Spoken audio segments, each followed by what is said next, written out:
Timnas Indonesia akan menghadapi lawan berat pada pertandingan terakhir Grup D Piala Asia.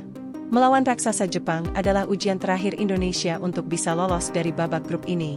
Yuk kita lihat seberapa besar peluang Indonesia untuk lolos ke babak 16 besar pada event Piala Asia kali ini. Menang dan lolos otomatis sebagai runner-up. Menang adalah syarat pasti bagi Timnas Garuda untuk lolos otomatis ke babak 16 besar. Mengumpulkan poin sama dengan Jepang membuat kans kedua negara terbuka lebar menjadi runner-up grup apabila saling mengalahkan pada pertemuan terakhir Grup D. Kemenangan Indonesia melawan Vietnam dan kekalahan Jepang atas Irak membuat kedua negara mengumpulkan poin yang sama sampai pertandingan kedua, dengan Jepang berada di atas setelah memiliki selisih +1 dari 2 pertandingan melawan Vietnam dan Irak. Sedangkan Indonesia memiliki selisih -1 dari pertandingan melawan Irak dan Vietnam. Asnawi dan kawan-kawan harus bisa mengalahkan Jepang jika ingin memastikan lolos tanpa memperhatikan hasil lain antara Irak melawan Vietnam ataupun hasil dari grup lain. Dengan hasil kemenangan atas Jepang maka Indonesia dipastikan akan menempati posisi peringkat kedua walaupun Irak kalah atas Vietnam, mengingat regulasi Piala Asia lebih mengutamakan head-to-head daripada selisih gol dalam pertandingan grupnya. Maka dengan demikian, Irak sudah dipastikan akan menjadi juara grup D karena telah mengalahkan Jepang dan Indonesia. Imbang atau kalah membuka peluang lolos sebagai peringkat 3 terbaik. Melihat sekilas secara ranking dan permainan Indonesia sebelum pagelaran Piala Asia dimulai, akan sangat sulit bagi Indonesia untuk bisa mengalahkan timnas Jepang maupun bermain imbang. Apalagi Jepang merupakan favorit juara pada gelaran Piala Asia kali ini, semakin membuat hal tersebut sulit dilakukan. Tetapi setelah melihat 2 pertandingan Jepang dan perkembangan Indonesia di 2 pertandingan grup, bukan tidak mungkin Timnas Garuda dapat menahan gempuran para pemain Jepang pada laga nanti dan mampu membawa 1 poin pada akhir laga. Hitungan realistis yang mungkin bisa diraih Timnas kita pada pertandingan nanti.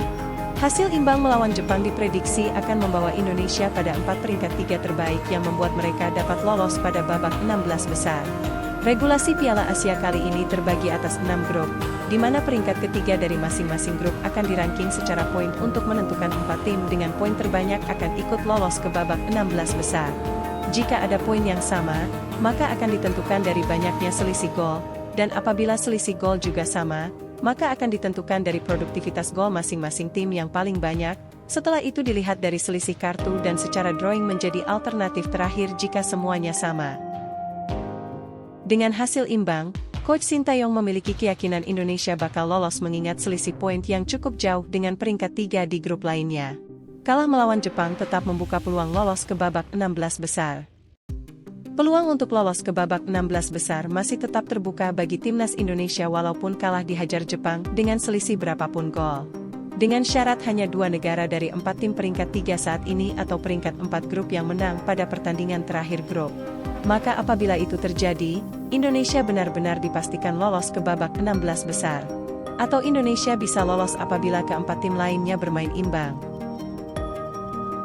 Potensi lawan Indonesia jika lolos babak 16 besar. Apabila bisa menang melawan Jepang, maka Indonesia akan berada pada posisi runner-up grup D, dan calon lawan yang akan dihadapi adalah juara dari grup E, Yordania ataupun Korea Selatan. Kedua tim saat ini sedang bersaing merebutkan juara grup setelah memiliki poin sama dan bermain imbang pada pertemuan keduanya.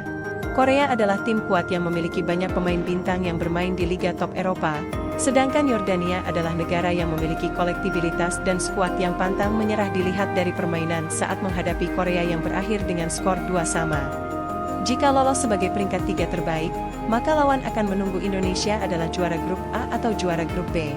Dengan Qatar sebagai juara grup sementara grup A dan Australia ataupun Uzbekistan yang berpeluang menjadi lawan Indonesia sebagai juara grup B. Siapapun lawan Indonesia apabila Indonesia bisa lolos ke babak 16 besar, haruslah tetap optimis bahwa kita bisa dan mampu menghadapi siapapun lawan kita nanti di babak selanjutnya. Siapkah kita untuk mencetak sejarah lolos ke babak 16 besar Piala Asia? Tetap semangat dan optimis Garudaku, izinkan kami tetap terus mendukung dan mendoakanmu.